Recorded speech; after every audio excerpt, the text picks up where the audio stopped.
नमस्कार, मी शशिकला सिंहासने यम्मी टम्मीच्या रेसिपीमध्ये मी तुमचं स्वागत करते।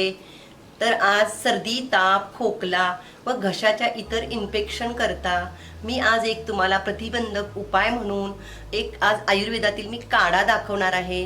तो घरच्या घरी आपल्याला कसा बनवता येईल तर आपण त्याचे आता पाहूया कृती आणि साहित्य। चला तर मग आता आपण पाहू या काढ्याचे साहित्य आणि कृती।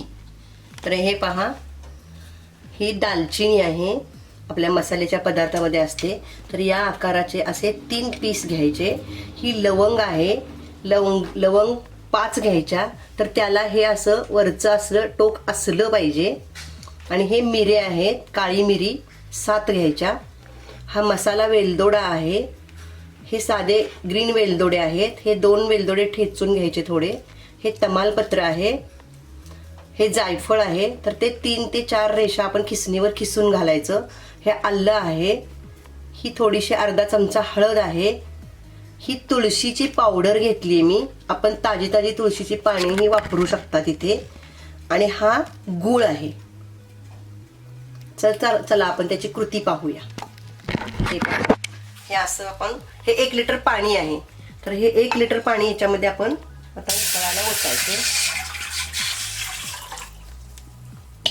आणि त्याच्यामध्ये हे आपण एक एक घालायचं। हे तमालपत्र, हा वेलदोडा, हा मसाले वेलदोडा, ही काळी मिरी, लवंग, दालचीन, ही तुळशीची पावडर घेतली मी, सध्या तुळशीची पाने नाही आहेत म्हणून। ही हळद आहे अर्धा चमचा, हा गूळ आहे 1 चमचा। साधारण गूळ ह्या आल्याच्या एवढा जरी घातला तरी चालेल। आता आपण हे आलं आणि जायफळ खिसून घ्यायचं आहे। हे पहा, हे आलं आहे, तर हे आलं असं आपण खिसून टाकायचं, म्हणजे त्याचा स्वाद त्याच्यात उतरतो पटकन। तर हे पहा, हा काढा असा साधारण 200 ते 250 मिली असा आटला पाहिजे। आणि मग आपण हा बाजूला उतरून घ्यावा